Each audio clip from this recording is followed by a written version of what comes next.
All right. Peace, peace. Sappho, Haki Ammi, the success scholar. Hope you all are doing well, doing wonderful. Hope everything is beautiful. So I wanted to do this piece and have this discussion. All right. People texting me, but I'm gonna try to multitask here while I do this. Um, I wanted to talk about something that inspired me. I said I was going to do this before, but there's a phenomenal book out, but it's called Iwa, A Warrior's Character. Now, let me just read the back. No nation can stand as a principled, honorable power without a sense and strength of its traditional convictions. And no people determined to be independent, empowered, and sovereign can build and progressively maintain itself without motivated, diligent, disciplined, respectful, knowledgeable warrior class who considers itself duty-bound to defend the name and secure the existence of their people. At the heart of every decisive warrior class we have produced, we find this Iwa, these virtuous qualities, and an enduring strength of mind which reflects good character at the deepest psychological and spiritual levels. Now, there's more to that. This book is like 300 something pages. Let me see. Now, I'm going to ask some questions, and show a live video, and I'm going to kind of peruse this book. But let me kind of go through some of the chapters. And as you see my subtitle, I'm going to be playing a video of an interview, a 5-part segment that I saw. So reasoning and meeting, let me just kind of go with an intro. And it talks about a healer spirit, reverence, choices, individuality versus communalism. And so this book talks about virtue and values and morals and ethics, if I may simplify.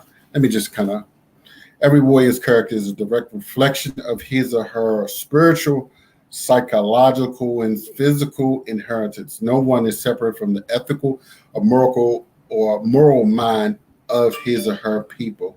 All true warriors think, speak, and act out of cultural genius bestowed on them through the blood and spirit of their lineage. They are who they are because of who they have always been. So my question, for instances, for Mwalimu Baruti is I'm sincerely hoping that in eldership that we can objectively and affirmatively have a level of ma'at in terms of balancing righteous characters called Sabantrini in the Khan tradition, in terms of, measuring an individual's contribution and, of course, choosing to take a affirmative position. So with that being said, I would have hoped that Baruti can,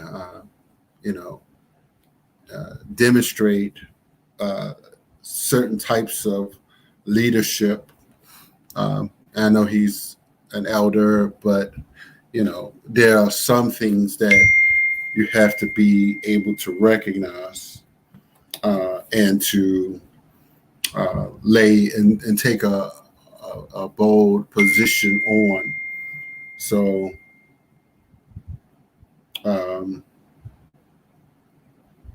yeah. So with that being said, I'm going to share this clip. Hold on. Let me go to it. I'm going to share my screen, and I hope that I'm not offending anyone, but it's something that needs to be done. Of course, you all could get what you can out of it, but something inspired me to do this some time ago, but I kind of stopped. But I saw someone this weekend that reminded me that Mwalimu Baruti should watch his affiliations, and he hasn't done that over the years. And you need to watch the character of the people that you align yourself with. And that's all I'm gonna say about that, because he's a grown elder. But you are judged by the company that you keep, right? And I know that you have good perception and good judgment of various character, and you have wisdom that you could demonstrate. So, and I'm not going to go into detail about that, but I will say that I was the first one to introduce Baruti to a lot of these people in the Baltimore area. Being a reader as I am, I certainly am in a position to have a good, solid frame of reference for real, true scholars. And he is a real, true scholar. But I think sometimes, being too lenient is his fault. So with that being said, let me play this clip, and this is okay. Let me pull it up here. All right, and you can watch and judge for yourself. This is am I doing this right? Why is it not working? Hold on.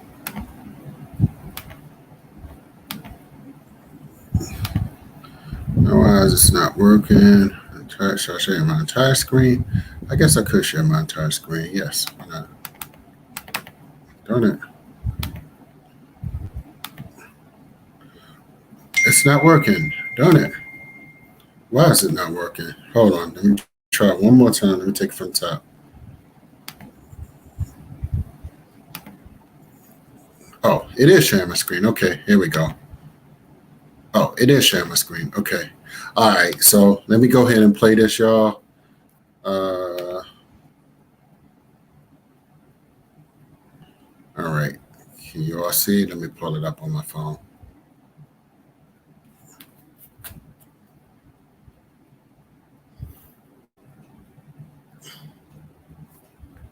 Let me pull this over. I'm skipping. I'm skip up a little bit. Please hold. Because we going straight to voicemail. Yes. So he went, she said, can I try? So okay, she gave him a chance, gave him a recess, go outside, try to make the call. Or he tried to make the call right there. I can't remember. Was it right there? He got an opportunity this is to Sister actually try to make the call. Is even though you may float out the word abuse, the first thing we're going to think about is physical abuse. It's not that emotional, mental, verbal abuse is any less effective or impactful. But the first thing we're going to talk about is, was there physical abuse? So one of the people on the call asked her to specify, are we talking about physical abuse here? Not only did she say, no, he never laid a finger on me.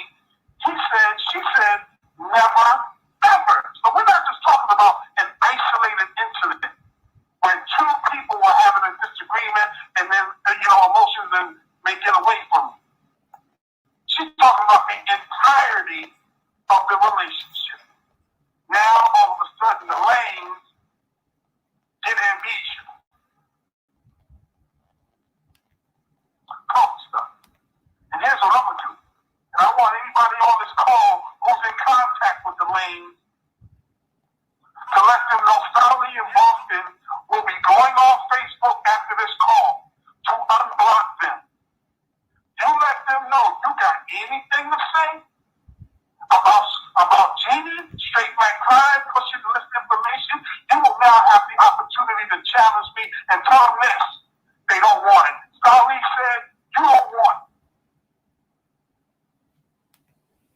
They know they don't want it. That was me. Up and down the internet, I'll be kicking their behind. They know that. Really quickly, family, and then I'm going to get off this phone because I'm up to you, Genie. I'm a fire sign. I'm a Leo. And I will get in more trouble. For most folks that don't know, I'm basically the irritated genie of Boston. That's right.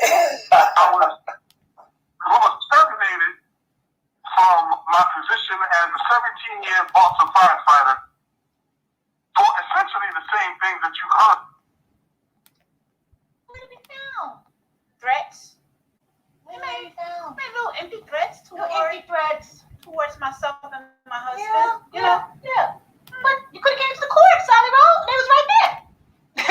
They were right there. Sound like he had something to do. I mean, don't have job, right? Yeah. Tommy. Okay. I'm just saying. Anyways, we just wanted to bring that home because now we're getting into our segment. We're going to talk about a lack of integrity and accountability in the so-called African-centered community. And again, we haven't fun with this, y'all, because we've been through a lot. We've had our names drugged through the mud, and it's hurt us. It's hurt, and we have some painful times. Sister Zara has been on the other end of the phone with me when I had been in my darkest moments, when I was just done. Like she said earlier, we was on a break, she said she had to talk me off the ledge a few times. It was just rough for me. It was rough. And so now we can laugh about it. And that's one of the reasons why the ancestors said, wait, sit and be still, because we had to get past a lot of we had to be able to see everything and not take it internalize it so bad. We had to be able to relay it to you and to be able to laugh sometimes and laugh at it. And that's where we at now.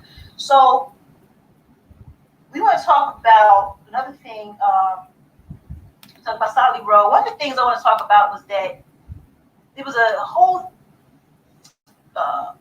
rumor going around that I was putting out that I was never even a member of Straight Black Pride. Let me say that again. There was rumors circulating that Nefertari was never even a member of Straight Black Pride after all. And I'm trying to figure out how you do that when, I helped you build Straight Black Pride. We sat down together and talked about this thing. I can remember what we were doing at the moment we were talking about it, where we were at, everything. Help you build it. Help you come up with the concept for the logo. Help you come up with the concept for the what am I trying to say? Like the commandments, if you will. What the mission statement of what we want to talk about, what we want to be about, what are we trying to do? The initial, and check this out, because a lot of y'all, again, and I understand, y'all drinking the Kool-Aid and you're drunk, and we're trying to sober you up so you can really think clearly. The initial purpose behind Straight Black Pride was for Nefertari to have some people to socialize with, because I didn't have anybody to socialize with as a woman. And the idea was Straight Black Pride was going to be a social thing where we would have events, not lectures. It wasn't a movement. It was just, we'll have things, we can have people get together, we meet up. We even started off, they were called the ice cream socials. You're supposed to have ice cream, bring out the family to a Black-owned establishment that, had ice cream, and we would just sit and bring our children, and we could talk about anything, let the children play. That's all it was supposed to be about. But it quickly morphed into a movement very quickly, and I still was okay with that. I said, there is a need for this. It could be something bigger.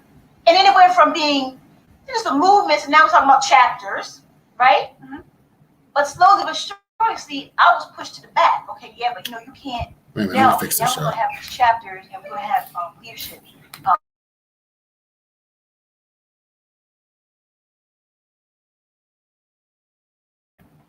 To now we go to the events, and well, maybe we're going to take this picture.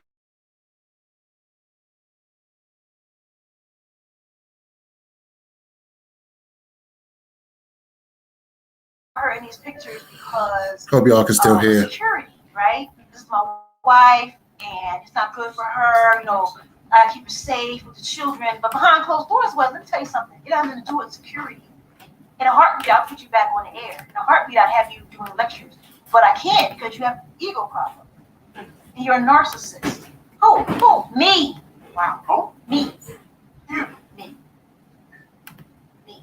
Oh. These are names that I was called. This is why Nefertari was no longer on the scene. For those of you who know Nefertari from way, way back in the days of Philly, this is why I disappeared off the scene. Because I was a narcissist. And I would let him control the direction of that turn days because that wasn't my place. So as a result, here we are, fast forward to where People are being told told numbers right now. You would be no strength like pride if it wasn't for the image. Not for a second. The logo. All t-shirts of. Started off. All right. So hopefully you can hear. So this is Sister Nefertari speaking, and she's opening up about what's going on. So I'll just kind of come on and play more. Wait a minute, let me move this up some.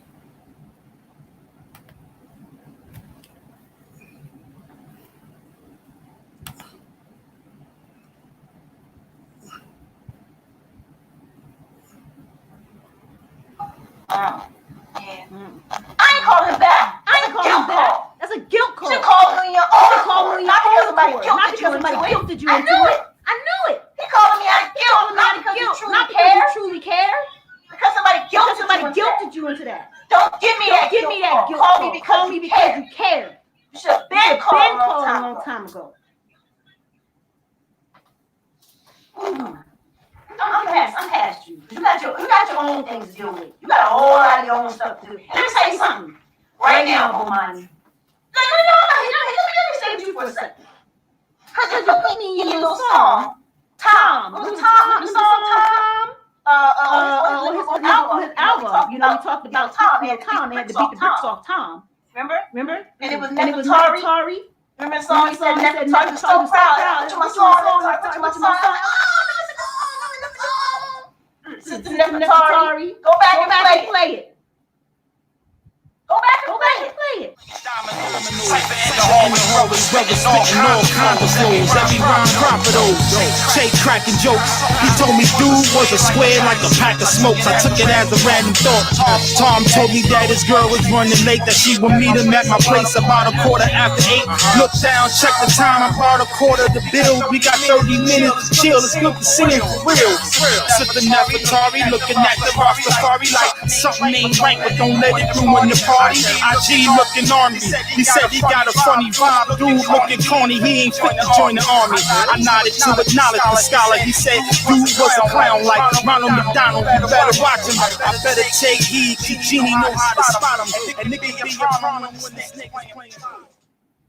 Right? I was honored to be in your song. I promoted. We gotta stay there for a second. Get album dropped. I'm still on Facebook. I'm on Facebook pushing your damn album harder than anybody. I got people changing their profile picture to your album cover to support you. Bruh. I did that. I loved you. And I wanted to see you be successful. It's hard, y'all. This is a painful thing for me right here. You understand what I'm saying? It's a painful thing. Because I lost years with my blood brother. Not no African-centered relationship. I lost years with blood brother. Because of my relationship with Ayo. These dudes here, I said my brothers. And they left me out there. On my own damn self. You understand what I'm saying? Ain't never even bothered to even contact me. It was good. You understand what I'm saying? It was good, sis. That's it. Are you okay? You know what I'm saying? I'm not asking you to pick sides. But you don't even check on my well-being. You don't even check to make sure I'm good. You understand what I'm saying? That hurt me to my heart. It hurt me to my heart. We're gonna move on to Che. How could we not talk about the Che situation? I mean, this segment here is almost as emotional for me as the first segment.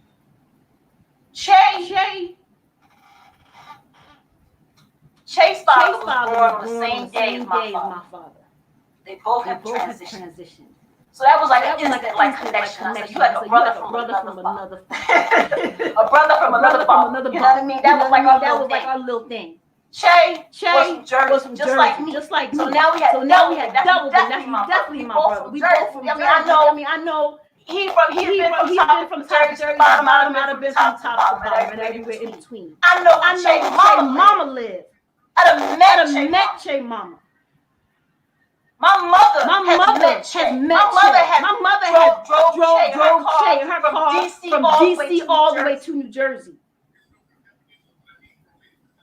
When Che first got locked up, not the second time, they landed him in the jail. In real time, I should say. The first time he got locked up.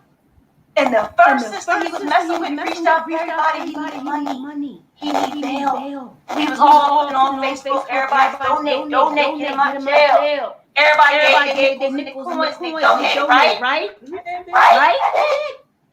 You did? Sister Nefertari went in her bank account and emptied it out. How about that? Because I didn't want to see my brother in no damn cage.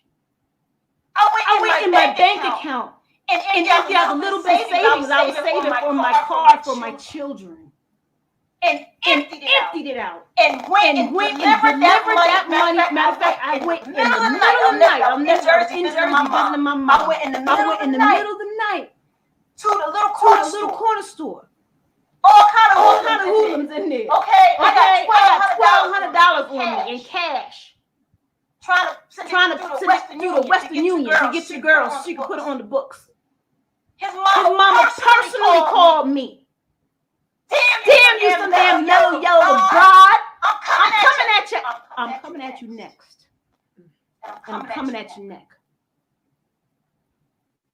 You ain't got nothing on this situation. His mama called you. His mother called me and personally thanked me for putting that money up for him. His brother, his ride or die, Ayo, had $80,000 in the bank from his retirement money he had to take out when he got fired. That's way back when. I'm not talking about the recent lockup. How do I know he had $80,000? I know he was white. If he owed money to put on that bill, hell no. You ain't know that, did you, Che? I'll put that money. He talked about money. You didn't know he had $80,000 at the time. He didn't give nothing. You wouldn't have got out that time. It wasn't for your sister, Nefertari.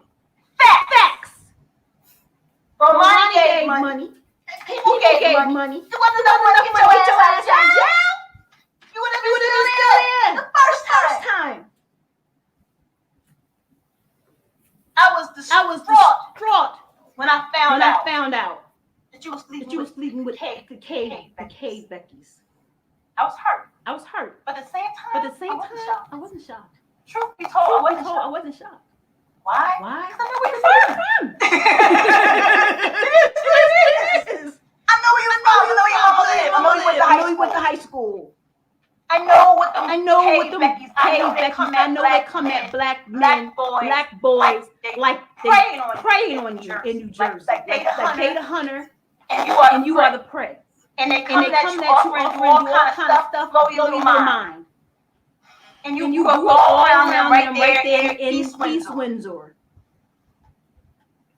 Huh? I know where you at. I know what it's all. I wasn't surprised. I was disappointed because I figured maybe he did that when he was younger. Get caught up in all that crap. But not now. You supposed to be African descendant. You rolling with Water Horizon, and you rolling. You're not trying, and you know. You in the background on a song about Tom. But what's Tom? Did you get out of jail? And instead of humbly saying, I beg the forgiveness of the community For my transgression. You try to do just like your big brother taught you. A lie. Like we can't read dates and time stamp on the damn text message. These are stupid. We just dumb. We just dumb. You understand? What did his brother do?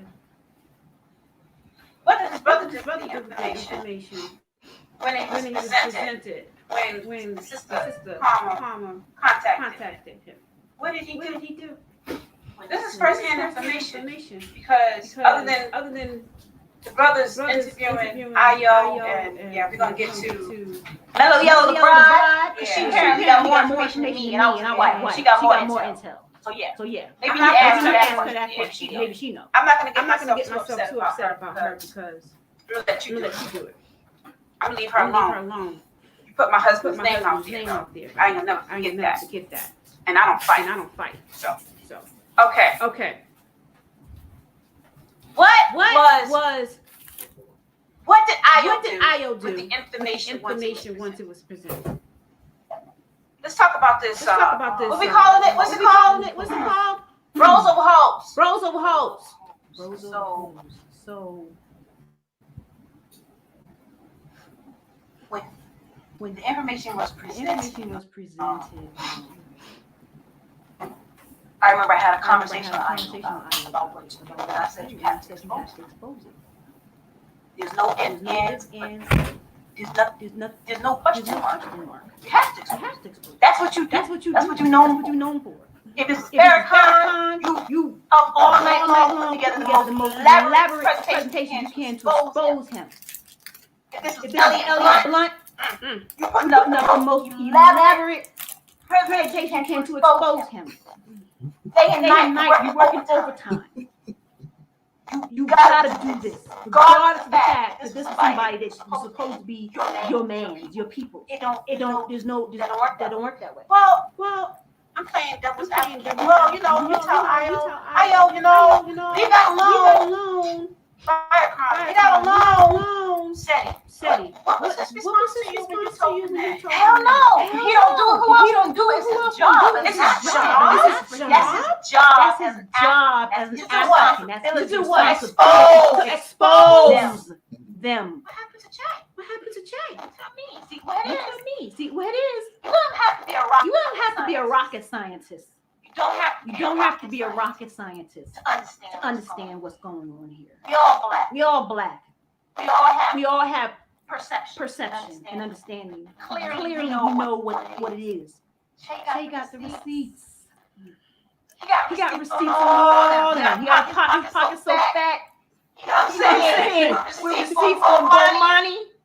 With receipts on all of United Front. With receipts on Ayo. They was all over the country. They got receipts. If he could talk right now, it blow this thing through the atmosphere, through the stratosphere of what he would have to tell on. They can't say nothing. That's why they can't say nothing. That's why they didn't say nothing. See, don't say nothing. Just don't say nothing. Okay. And they was able to tell the Sister Karma, we just gonna excommunicate. They gonna do what? Excommunicate him. We ain't gonna deal with him no more. She was okay. All right. That gave her some sense of peace.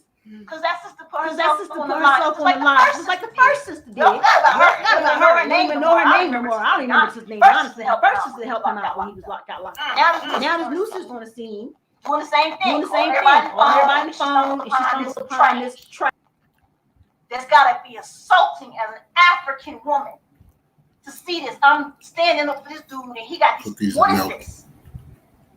So at the end of the day, Che got all the receipts. And what does that mean? It's bros over hoes. Honey oat milk cookie. That's Euro thing. That's not African. It's European. All of y'all need to go back to your basics. How dare you?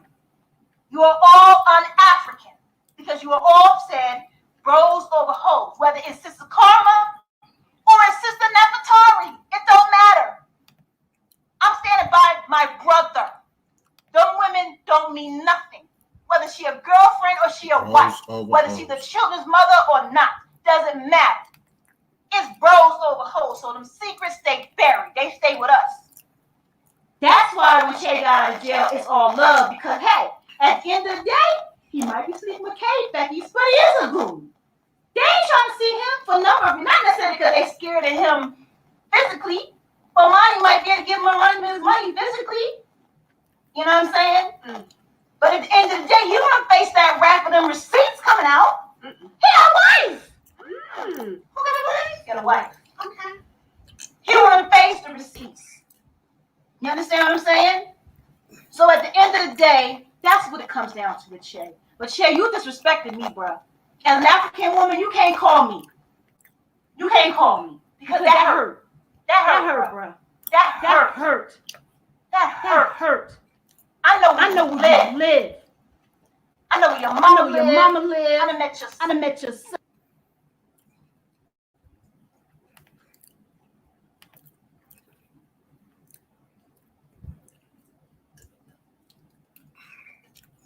Now with the Samsung Galaxy Z Fold 3 on Verizon 5G, there's no more fear of missing out. Download a movie on the go while acting in a movie. While also. So you can hear the pain of that sister's voice of being betrayed by members of the so-called Afrocentric conscious community. And I mean, I saw this like maybe a year or two ago, but I didn't want to go that in detail. I know a lot of people respect Baruti, and this is not like totally directly about him, but I wanted to just show, for instance, that these people have cut cards, right? And they have subjective consciousness, they have subjective morals, subjective Africanness, and subjective ethics. So the sister exposed a little bit of that. So let me see, somebody commented. Hey, Charlene. So, Charlene, I'm doing some stuff I gotta handle. So some things I just have to deal with. So there are some people, for instance, in Baltimore that they look up to Baruti, and of course I look up to him. And again, he wrote this phenomenal book speaking about a warrior's character. But I'm just curious, what was said, when was it particularly said about these particulars? I don't mean to be gossipy, but the sister did a 5-part series. And since I knew her a long time ago, and I feel that sometimes people have a decent amount of respectable relationships, that unfortunately, when we allow for persons with not so good of a character intercede in there,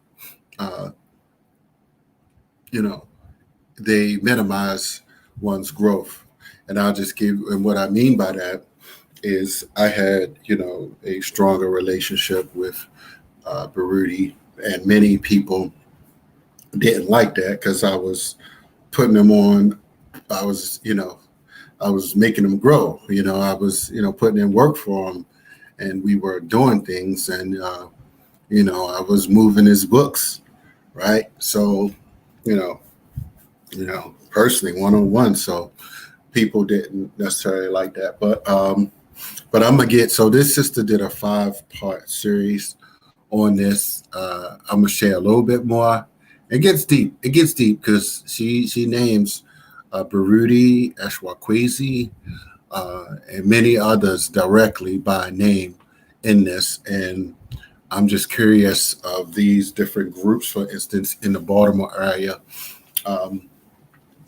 When did they know, or what did they know? Like, if I found this out and I'm not like directly in some of these spaces at this time any longer, I'm sure that many of them certainly could know. Yeah, thank you, Queen. Thank you, Queen.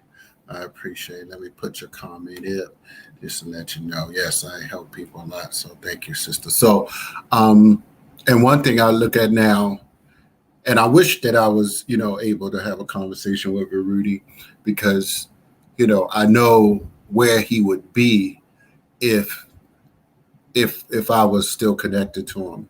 Like if I still was connected to him, I would share with him some of my key insights of, how I move.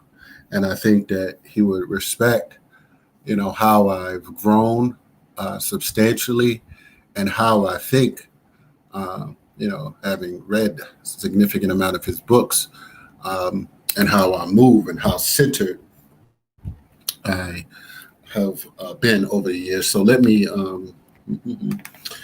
go to part 2. So let me kind of find that a little more. So I'm just letting you all hear, and this speaks to the sad reality of Black families and Black relationships. And let me just say, I knew the brother, and I'm just, in pain that he would seem to feel that he could or should turn on me for the sake of, some of what I believe are agent provocateurs. So let me find this again. Let me find part 2. Oh yeah, so she did a 5-part series. Let me find part 2. So I don't know if I'm gonna share all of them, but it's some things you need to hear, like that part with the sister actually, repeating, "You hurt me, man." This stuff is sad. It made me want to cry. But someone, have to be there, or should have been there to sort of address some of it. So let me see where we are. I think Io did not want to participate in let me see. counseling anymore. And he Let me felt share again. Thank you, Sister Charlene. Let me go here again. to deal with She's talking my about issues, counseling. but he didn't want to participate. And the counselors basically said, "Well, that's your choice, and we can't force you to participate." And that was pretty much it. I continued to have some more sessions with them, and in the midst of that, I had contacted actually, I was at the house, and he said, "I want you to go back to your mom's house, because some of the things that came out of counseling were, for example, without going into, it's our story, but this is not a whole lot of privileged information. One of the things that was stressful for me in our relationship was, as you all know, IO has put out, it's been put out. 2013, he was let go from his job. He was put on leave from his job in the federal government. And he tells a story, and it is fact that I told him at that time that he didn't have to worry, because I was going to help take care of him financially. So from 2013, he was put on leave, and he was officially let go towards the end of 2013. So as of January 2014, I began paying the mortgage on the home. This is the house that I had purchased before we were together. So mortgage is roughly $2,100, $2,200 somewhere in between. And I wasn't making a huge salary, but I was able to take care of that at that time. But with two children, as they started to get older, and now years are passing, and it got kind of tight. It was easy when the children were still being breastfed, and didn't have to buy food for them or things like that, and the clothes were small. As they started to get older, now we're going 2015, 2016, 2017. it became stressful for me because I was running I out was of running money. out of money. I'm I'm going in my savings account trying to pay this mortgage. And I expressed to him, just the stress of it all. So I told him in the counseling that was one of the things that was stressing me. So any event outside of that, in 2018, he was like maybe like, I don't know, late September, early October. He said, I want you to go to your mother's house because I need a couple of months. I heard what you said in counseling. I need a couple of months to figure out how I'm going to pay this mortgage. You know, it shouldn't be your responsibility, but I need a couple of months to figure out how I'm going to pay it. And I said, well, I'm glad that you want to take it over, but why do we have to leave to go to my mom's house for you to figure that out? I just need time. You know, I need to be some quiet time, and I don't need any distractions. I was kind of, I said, you sure this doesn't have anything to do with us? You know, do you want to, you know, something about, no, it has nothing to do with us. I just need time, da. So I said, okay. I agreed. I said, you want to, he said, and then you want to have to take care of that. You could take that. He was at the time, I think it was earlier, that year before I had got a new car. I got a new car. I got an SUV because the car was too small. I was driving around. Me and two little babies, 2 cars to eat groceries. And I wanted some SUV, something a little bit bigger. So I got an SUV. And at the time I was paying the house note. And I asked him to pay for the SUV. So he was paying the SUV. He said, well, I'm going to need you to take back over the SUV if I'm going to take the mortgage. I said, okay. So I went home to my mom, and once I was there, you know, he left me, we had conversations, talks. That's when it really became apparent that, yeah, the whole reason he was sending me there wasn't just because he wanted to do the mortgage. It was like, you know, you got to figure out what you want to do, you know, how you want to, how. See, a reoccurring theme in our relationship always, Nefertari has to change. I have to change my behavior. I have to change if I want to make this relationship work. And so if I want this to be a peaceful relationship, I have to change. And so that's what it really was all about. It wasn't about trying to figure out how I was going to pay. That's what it came down to. We went back and forth on that a lot. And so just to can I interject for a second? What was it about your behavior that there was a need for you to fix it or change it? What was it specifically? It was always a lot of things. It was he felt I wasn't supportive enough of him. He felt that I was not letting him. He thought I was holding back information. This was a really interesting thing. At one point, he thought I was holding back some information from him. We had a situation involving. We were going to New Jersey one day, and I don't have tendency to drive very, very slow. I was driving my car, he was driving his car, following me.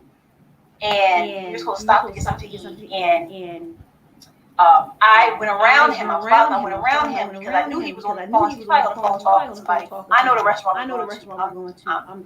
I want to get there, get the baby settled, get them something. It's been a long ride to get to Jersey.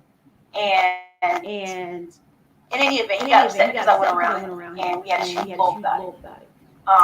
But when he got to New Jersey, there was a situation where it involved some juice, where I asked him if he wanted a certain kind of juice. He didn't want that kind of juice. And how dare you ask me for juice? Because you should know that I don't drink that kind of juice. And, you know, who is it? Who you've been around that asked for that kind of juice? It's a whole weird thing. And it went on for months. Like, not just, it didn't just end. It was like, I was like, no, I said, somebody, I could have sworn you like that type of juice company. No, it wasn't. And so it went on for months, you know, and I felt like he was insinuating I was cheating on him or something. But I never said that. I said, well, what is it? You know, well, I know what it is. You need to tell me. It was always that kind of thing, like this cat and mouse game. You tell me what I'm thinking. So that was part of it. It was a lot. And this wasn't the first time I had told him, you go speak with your mom. I did that many times over the course of our relationship. Being submissive. My husband told me to go stay with my mother because things weren't working out. I would stay with my mom. Okay. But you're having an agreement. Yes. That Well, we talked about the new car, but before that, you had a car which probably was already paid. Yeah, there was no need for that, but so y'all had this agreement that you would pay the mortgage. When he asked you, whatever it was for him, I don't know was it pause in the relationship or breaking the relationship or you just need to leave because I need my time. I don't know what you call it. Who was paying the mortgage? I was paying the mortgage. And that's something I got a lot of flack from like my mom. She doesn't understand. I don't understand why. I'll tell you that. If he's saying you have to, you need to leave, you need to go to your mom's house for 2 months. What was the longest time that he asked you to go back to your mom's house and stay? Like 2 months, 3 months. 2 months was usually about. I think that would have been the longest. I told I had to tell my mom I was coming. I didn't come to my mom for maybe a week or 2 weeks, but to tell my mom I'm coming for 2 months, I had to know. She's like, why are you coming for 2 months? I understand. Sometimes people come stay, people going out of town, Sure. So she didn't understand why I had to come for 2 months. So when I explained to her the situation, and that's totally different. She didn't understand. I'm like, Mom, I mean, it's still. I'm his wife. I paid the mortgage, so I just did. That was just again.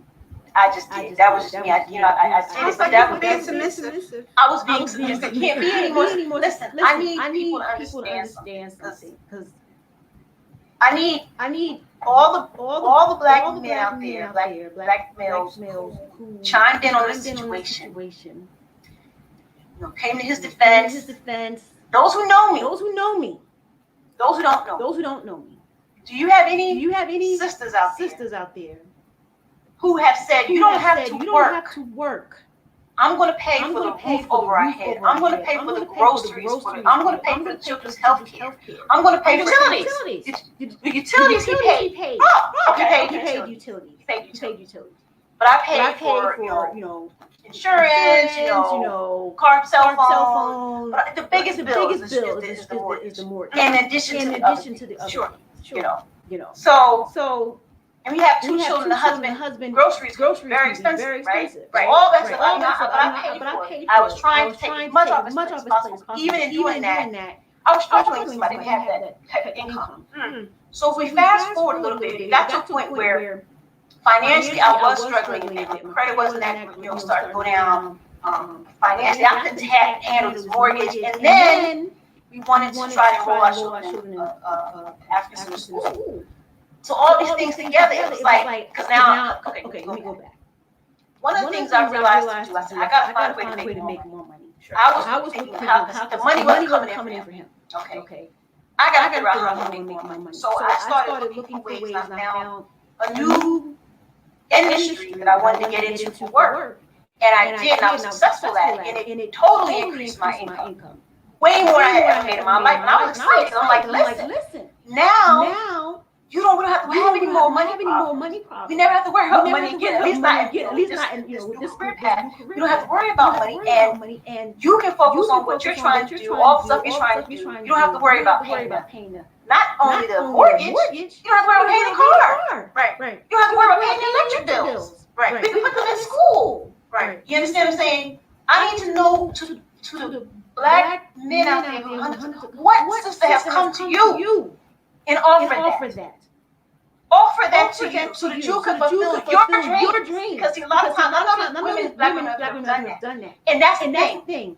We do that. And we are, you dare say I'm unsupportive. That's why it comes. That's why I took that deep breath. Because I was like, how could he even fix his mouth to say that I'm not supportive? When I'm doing all this for you, this is nothing for me. I have no. Listen. I didn't have any outlet. I didn't have my girlfriends who I go out with on a regular basis and we get to hang out. I didn't have any hobbies outside of the square walls of our home that I could partake in. Everything I gave was for him and for our children. What's okay with the children? While you were making a way to take care of him and the children. Who was taking care of the children? I was taking care of the children. I was still home. I was homeschooled. I was working from home. I was working from home at that time. So I would get up in the morning. I would study for a new career path I was looking for. I would get them up, get them dressed, get them breakfast, then I would start my real job, like my actual job. In between that, I'm trying to take 15 minutes here, 15 minutes there to give them homeschool lessons. Then it's make them lunch. Then it's clean the kitchen up from lunch. Back to work. Now once I finish work, now I gotta make dinner. Now it's clean up dinner. Now it's get them ready for bed. Now after everybody is done, after I cook the dinner, so he didn't cook? Didn't cook? Io, she's arguing because she knows the answer to this. Io doesn't cook. He didn't have to cook in my house. I cooked all the meals. He didn't have to cook. Wait, so he cleaned. He didn't clean. Oh, I cleaned. He didn't have to wash clothes. I washed. I had to beg him at one point, please try to start washing clothes. That was a whole thing. Because it was like, y'all got to hear the part of that, right? It was like, his thing was clothes in the washing machine. That's how I put them on top of the dryer.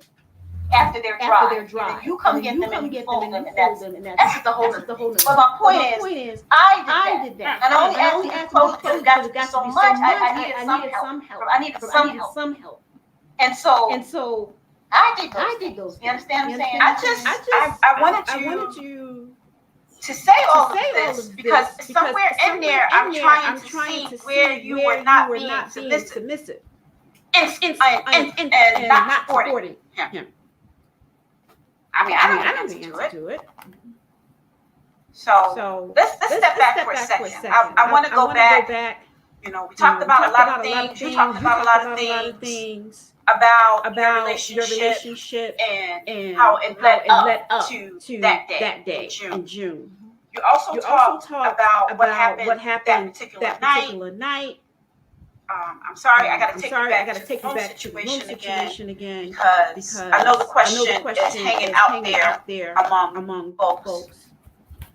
And I have to ask, when you were in the room and your son knocked on the door first time, and Io went and he went out with your son. Obviously to the kitchen so he can give him that water that he asked for. You were in the room. You had your chance. You had your cell phone. You had your items with you. Why didn't you just leave right then and there? That's a good question. And that question came up before. We talked about at a later time, but what I need people to understand is, I touched on this a little earlier. I've never had a fist to my face.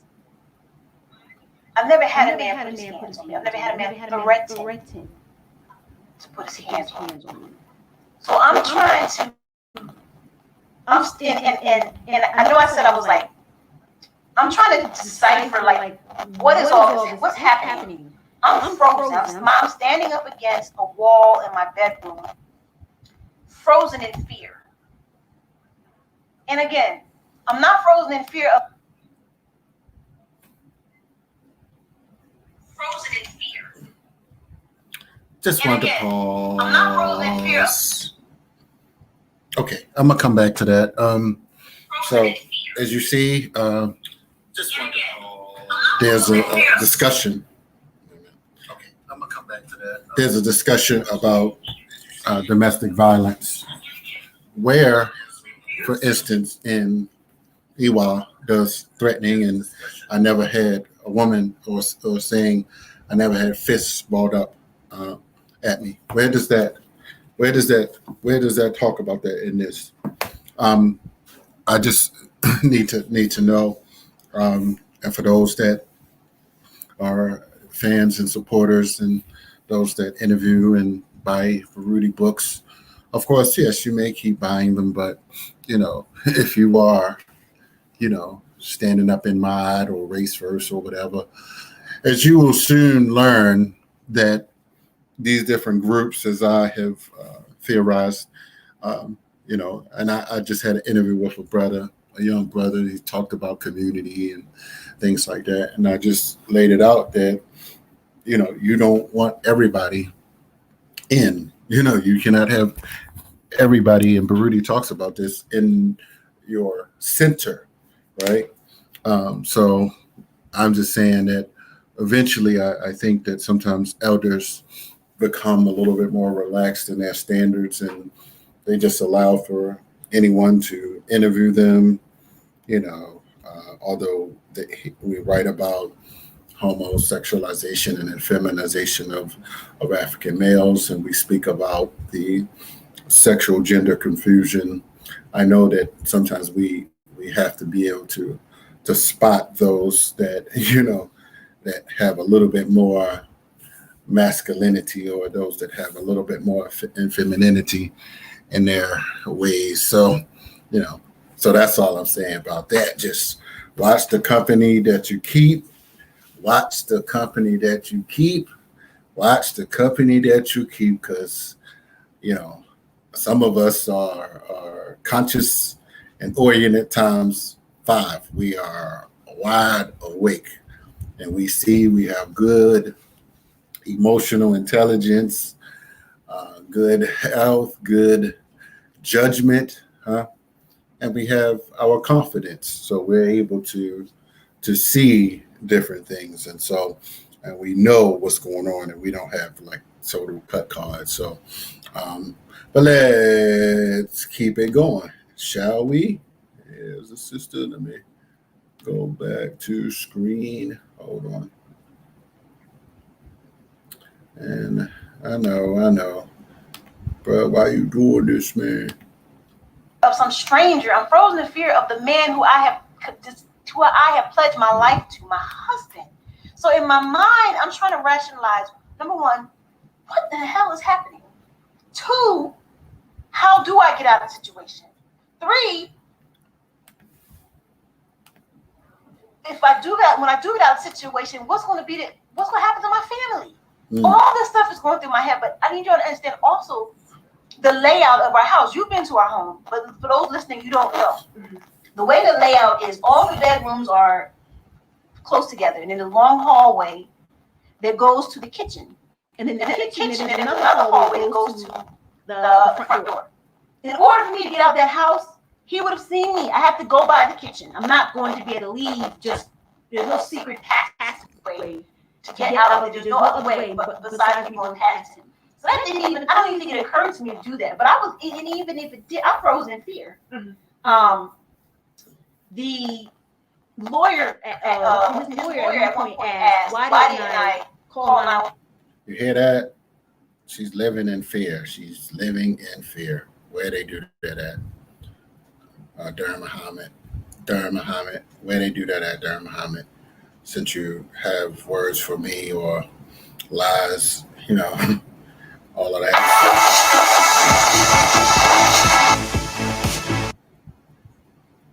Let's get back to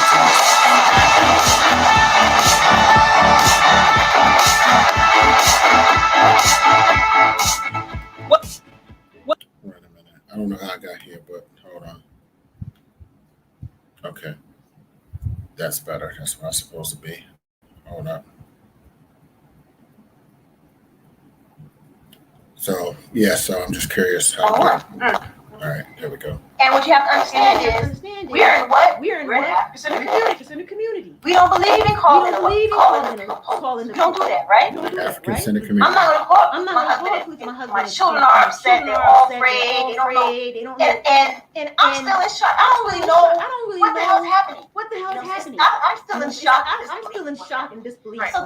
So even though it seems like we had time, we're talking about very short period of time in this transition. I'm sitting here, the second he goes to the water, he's back already. Right. And it's the second he goes to handle my son with the situation. And again, even with him helping my son was hot. The room is right across from ours. So I got to leave my room. You can see me right 3 feet away. You can see me leaving, going. Where are you going? There's no. To me, that would escalate. Long story short, that would escalate the situation. Because he could have Yes. reacted in Reacted. such a way. Exactly. Yeah. Exactly. Okay. All right, so we want to leave away from the situation, the escalated situation that happened in the room, and we want to now go into time going forward. So what she didn't mention was Io and I actually talked that same day as well, and we said some things. And what I said to him was allow her to apologize, and y'all should move on from there. And of course, him being who he is, he doesn't listen. He's not going to listen to anyone. So the next day comes. I called him first thing that morning on June 7th. I called him. Hey. I don't call him Io. I call him Genie. What's going on? Well, she said she's going to move out. She's going to get her own apartment. What? Okay. I got a text from you. Last night, Genie, I got a text from Sister Net. You both said the same thing, basically. That she's going to move out. She's going to get an apartment. I said, I tell you what. Let me get her on the phone. So I can speak with her. Now he's real like what's the word? Quiet like. That's usually not his personality. So we agreed. And we hung up. And on my way home that night, let me back up. I text Sister Neff.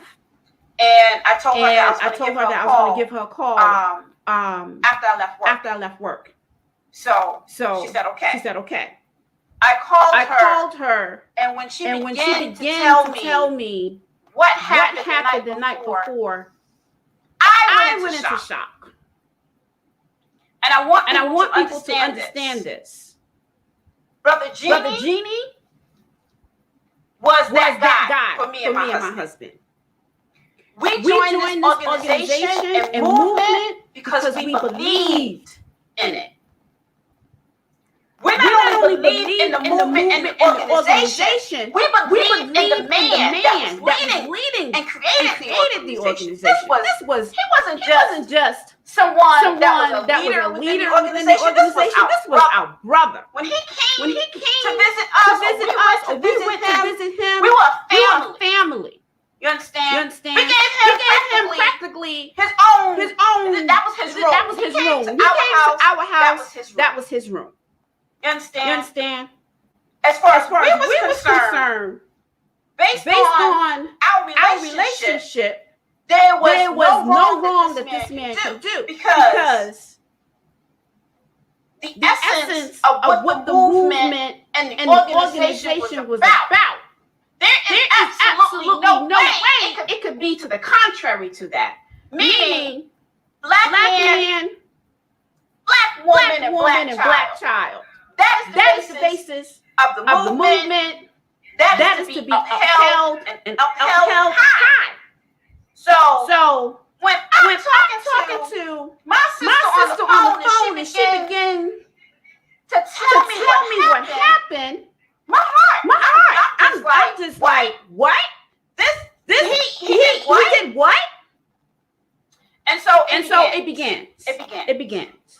So that same, but also, sure. I didn't know. You didn't share me. Took a little while. So much was going on. But what happened after he broke? And when I called you, that he broke up the furniture. Did he? And he contacted you. He broke up the furniture. Yeah. What else did he do? Did he send you a text message? Yeah. He sent me a text message. So the breaking up of the furniture, totally scared Sister Neff. It was a joke to him. It was absolutely a joke. I told him, that was very precious to her. She was working on it. She had that furniture for over a year. It was a nice piece of furniture, and it was going to benefit their home when she was done. And so, but he thought it was a joke. He thought it was a joke. So much so that he sent me the picture of the broken up furniture And he had broken his furniture so much so that he used a mallet. He had actually broke the mallet. In the process of him breaking up the furniture. He sent me a picture of what he has done and says, does anybody have an extra one with smiley happy face, laughing face emojis. And so he hadn't taken it serious at all. So again, you know, we move forward. We're talking about this. I get off the phone with her. I text my husband and tell him, you know, we had that evening phone call that my husband and I would do, so that we can touch base with each other. And I was distraught. I was totally distraught. I was in shock. I was mad and upset because there were signs of things going on that I hadn't really paid any attention to. There were things that my sister actually, she was telling me, and it was coming back in my head. Yeah, I seen that. Or I asked her on June 6th, when she had contacted me about that, and she was talking. And I caught something in her voice. And I asked her, I said, are you running around the house And because I don't know at the time, maybe she shared with me, or maybe she thought that maybe I don't know. She dismissed it. But I also want to go back to the time where we were visiting one weekend. I forget what it was. It might have been the same weekend where we came to counsel you. Remember? Yeah. And so my sister was stressed. She was ready. We were getting ready to actually agree that we would go to everlasting life, so we can have breakfast. So we were all dressed, and we decided that she would drive with the children in her car, and we would get in Ayo's car with him. So we did that. I seen my sister. She was fully dressed. She was finding me. Everything, she had a pretty little blouse on with her arms out. It was just a plain blouse. It was just the only thing was that her arms were out. And so we got to everlasting life for her. And when my sister comes into the restaurant, I'm like, oh, she changed clothes. You know? And so I put in the back of my mind, I said, he didn't approve on what she had on. Which is a way of controlling somebody. I never had a man tell me what to put on. Big pause for the cause. Play a little song every time I hear stories like this. It makes you think about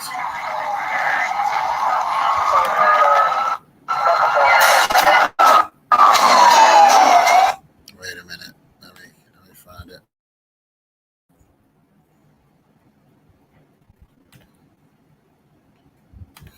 Okay, let me stop sharing screen. Let me go to share screen again. I know somebody asking, why you doing this, brother? Key. Well, somebody gotta do it. And let me just show you why.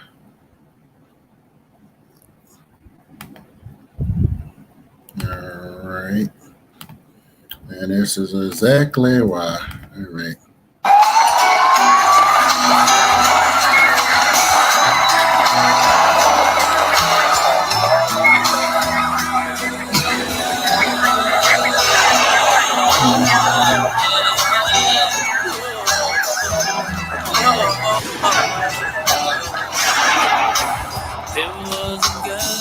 There was a girl I used to know. She was so good. She's not here anymore. She had a college degree. She wanted to live, had so much to live for.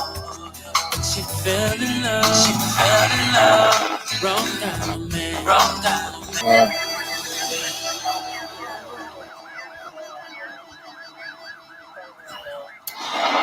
All right.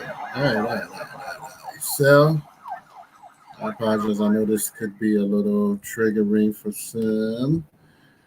But yeah, so I know you may not were expecting all of that to come out, but I just figured let the sister tell her story. She deserves to be heard. Of course, this was some time ago.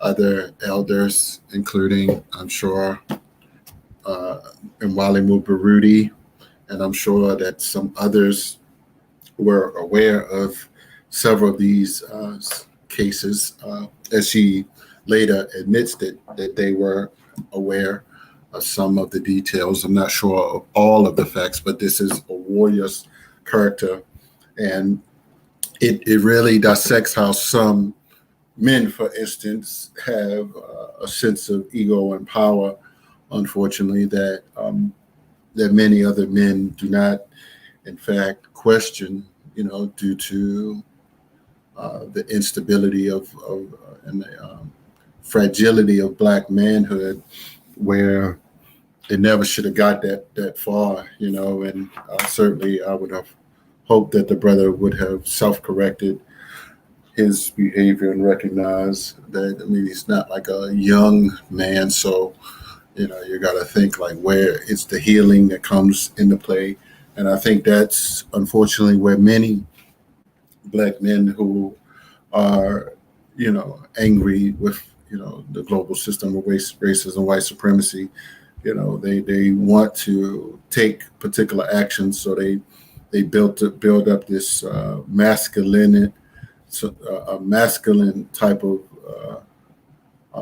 thought process of the definitions of manhood, and unfortunately, many do not have outlets to demonstrate this anger and rage, and so unfortunately, many respond by bringing it internal into our homes, into our communities, and so let me just keep it going.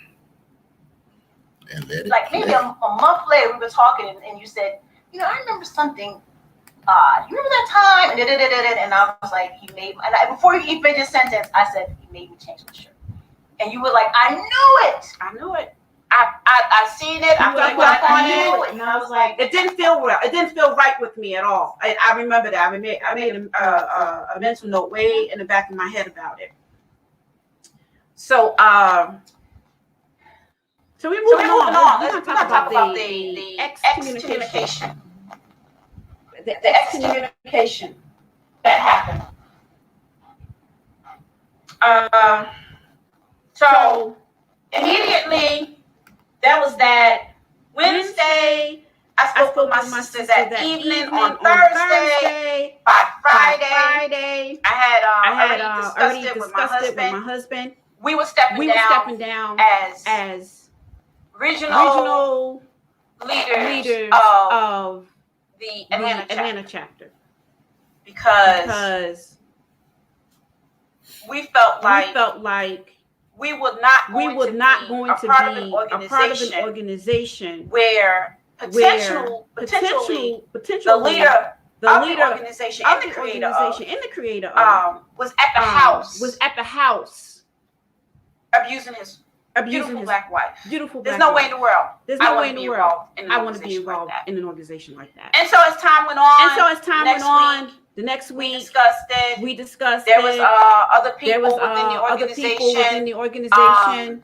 Some of the other leaders within the organization. One particular person, EJ Jones, came to us. We kind of told him what happened. He said he couldn't understand. We all decided that we would sit down and maybe what should happen. We didn't want the information to come from secondhand information, meaning telling the leadership what happened. This wasn't my story to tell. It was my sister's story. And so And we so all agreed. When I said we all agreed. my I said husband, all. myself, My husband, E.J. myself, Jones. E.J. Jones. We decided that I would take the lead, create a conference call, invite the leaders of the chapters, of the chapters, Straight Black Pride, Straight Black and Pride, get everybody on the phone and let her tell her story. This was for the intent of, now by that time, I have to back up a second. Officially, we had stepped down. We had given notice verbally to Genie. And so he knew. But we circled back with the leadership because we still I ain't gonna lie. We love the movement. We love the movement. We had established relationships with the other leaders of the organization. We love being around them. We love being around them. And it was very hurtful to us. It was very hurtful to us. And so we just kind of felt like, well, maybe if everybody knew the situation, leadership, not everybody, meaning members of Straight Black Pride. No, this is all just the leadership of Straight Black Pride. If we sit down and have Sister Nev tell her story, maybe perhaps we could get at that particular point in time, get Ayo to sit down and maybe take a minute, address the situation that was going on with his family, kind of get himself together with that. And so that way, the business of the organization would be able to continue, for a moment. But that didn't happen. Yeah, I mean, up to that point, you asked me if I would do it, and I said I need a couple days to think about it, because and actually, the proof is everyone who's listening now has not heard anything from me, because I'm a very private person. I don't tell people. I come from my family, and we all used to the black people. You don't tell nobody your business. Right. You don't tell nobody your business. Okay. I shared. It took a lot for me to have come to you and your husband to ask for help. But I did what I felt the first time. Right. So now, at this point, you ask, and I share my story with the greater organization, the greater leadership of the organization. I was hesitant because I was embarrassed. It's embarrassing. See, as a wife, sometimes your husband's that you don't want to try to mask for everybody else. And I spent a lot of years doing that. A lot of years. Now I have to expose this, not you've seen it, to all these people in the leadership. And I didn't want to do that. And I had to sit with my ancestors and say, this is the right thing to do. But at the end of the day, I chose to do it because the ancestors told me he could get help. You know what I'm saying? The leadership, this is our family. We're not just, it's not a business. You know what I'm saying? We are a family, and they'll help. These are our brothers and sisters. They'll help. So I said, okay, we'll have that conversation. And I was okay with it. But it was difficult for me. It was extremely painful. And I'll let you finish before I go into what I said. You want to? Yeah, sure. No, I mean, we had the conference call, and we got off the conference call. I think one other person reached out after the conference call, and that was directly after, and that was Conrad. Him and Baba had a conversation, and I'm saying literally minutes after everybody hung up, they had a conversation. And one of the things, I wanted to Conrad tell him this. One of the things that Conrad said, if we all knew that we needed it, was we needed to have something what you would call like a policy and a procedure, or things where situation came up within the family, that this is how it would be handled. We didn't have that pen to paper. So that was one of the things that he was stressing when he was on the phone with Baba Ile. And then after that, radio silence. I also during the call when I told my story, one of the things I stressed to everybody was I didn't want anybody to not associate with him. I wanted y'all to I keep wanted going y'all in to keep straight going in black pride. straight black pride. I said it's a very important movement. I said, but I'm I telling said, you guys I'm this telling you because guys he this needs because help. he needs And help. I can't help him. I can't help him. I can't do it. It's I out of my can't do it. power. It's out of my power. But maybe it's something that Maybe you guys it's something that you talk guys to can him, do, talk to right? him. Maybe Right? it's something that you Maybe can it's do to something help that you him. can do to help him. Because I can't do it. And that's all I was trying to get all I was across. trying to get across. And so I was very I was surprised. very surprised. I remember I broke down towards the end. And I remember Keisha from Brooklyn and Tad from Brooklyn saying, "Oh, don't cry, Sister Never. It's gonna be okay. Don't cry, Sister Never. Don't cry, You know." And then you let me get off the phone because it was just a lot. I got off the phone. I got off the phone. I never in my wildest dreams. Listen, Listen to me. Listen to me. None of the leadership. This is Zara and Baruti they invited on that call, including Keisha from Brooklyn, Tad Tad from Brooklyn, Sally Rowe from Boston, Conrad from DC. Was that everybody? DJ Jones from Atlanta. None of them. To this day, almost a year and a half later, have ever reached out to me. Not a single phone call, not a single text message, not a single email, not a single smoke signal, nothing. To see if I was okay, see if I needed anything. I didn't ask them to take sides. I told them I'm asking you to take sides. But these are people I consider my brothers and my sisters. They came to my house, been in my home, I fed them. You understand what I'm saying? I made beds for them. I cleaned up after them. Okay? To thought that we done broke bread together. They wouldn't even check on me. And I was terrified. Yes, I'm walking around, driving around the city in this area, terrified. I don't know any moment somebody would blow my brains out. And nobody bothered to pick up the phone. And see how I was doing? Did they call you to see how I was doing? No. Did they call you to see how my children were doing? No. Nothing. But they told you on their show. I'm talking to the audience. They told you on their radio program. And they had a conversation with him, and they were good. And that was it. So I was given proverbial two middle fingers. F you, Sister Never. You gonna figure it out on your own. You protect yourself on your own. You do what you gotta do. We ain't got nothing to do with you. I was excommunicated. I had no idea that you and your husband also going to be excommunicated. I had no idea. We got absolute silence. No one called us. Nobody reached out to us. And from that point on, we were ex regional leaders of Straight Black Pride, Atlanta chapter. So with all that being said, I created. It was important to me and my husband. We had some very loyal members here in Atlanta that supported us 1,000%. So it was important to us.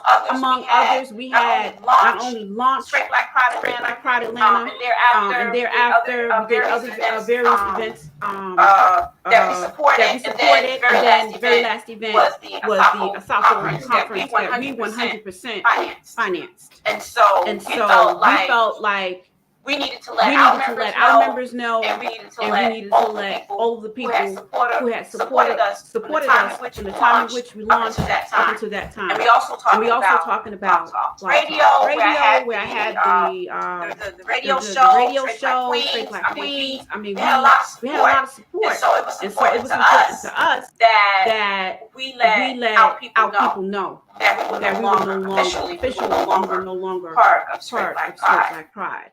According to some folks who were grandstanding and whatever, but we were very serious about the organization, and we were even more serious about the support which others gave us. And so we thought at the very least, we would give them that. to the people. So that's what we did. So that's what we But the did. lie was But the told lie that you was were not, told that you if didn't you were step down, not, that if you you were didn't step dismissed. down. Yes, the lie. Yes, Yes, the lie. yes, yes. We have the Yes, receipts. yes, we have the receipts. You know, so as you know, as we're So speaking right now, as we're speaking right now, the receipts. you know, and you can't. And you One can't. great thing about One these little great thing about these little held held, you know, little computers that we have, computers that we timestamps, with the time, with the date, with the year, the and the year, time. So and the we got time. the receipts So up on we that. got the receipts up on So that. that was a lie. So that was a lie. So we're gonna keep going. We're gonna keep going. We're gonna keep going. We're gonna you know, listen you know, out, look out for it. Look out for it. But we have some more things. we have some more things to discuss. We We gotta get into the child support. People want to know why'd you take him to the white man? Why'd you put him on the system? Why'd you go there? So you'll So find out. you'll find out because I was portrayed. My character was was assassinated and drugged drugged through the mud. in ways In ways I would never imagine. especially not from somebody Somebody again again that I pledged my life to, somebody who was my husband, somebody who was the father of my children. And the mean, and I was lied and I was portrayed as the monster. And so we'll get into that, you know, it's a lot, so stay tuned, it's a lot to cover. A lot to cover. Please stay tuned for that. But please stay tuned for that as well.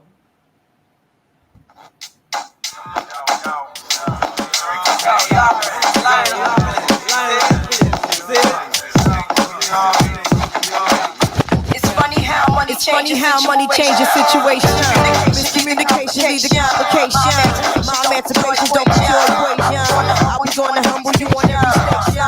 Someone play young love and like she done. Remember not to game the one of the sun. Everything you did has already been done. I know all the tricks from Prince to Kingston. Done major, came down wild. Now understand El Boogie, not violent. But different things test me running again. Y'all take a threat to me, new one son. In his face and creation. A groupie call you far from temptation. Now you on ball over separation. Tarnish my image in the conversation. Who you gon' scrimmage like you the champion? You might win some, but you just lost one.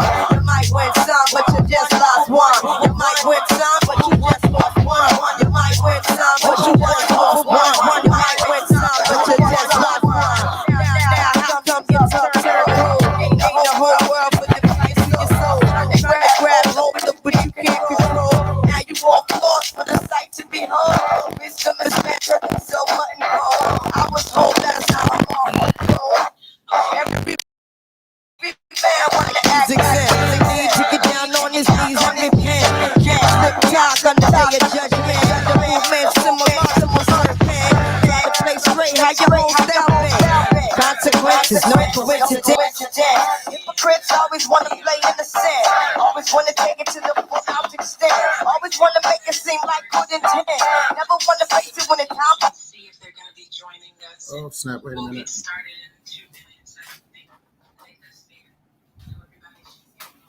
All right. So I'm not gonna play like everything. So there's 3 more parts to that, and maybe I'll go back, but I'm not trying to prove a point, but my goal basically to let folks know that, you know, sometimes people that are out here representing some RBG or whatever and talking about, you know, social issues or whatever, they may not necessarily have the best character out here. And this is for the Dur Muhammads of the world. There's no one out here doing 5-section videos on Haki Ammi. So I just wanted to, you know, drop that. And for those that, you know, have issues or whatever, you know, sometimes jealousy will make people not even want to speak to you and other things. So you have to, you know, just ignore sometime. And I know some people. So everything's good, y'all. I may be back. Got a business meeting that I got to get to right now. All right. Peace, blessings. We out.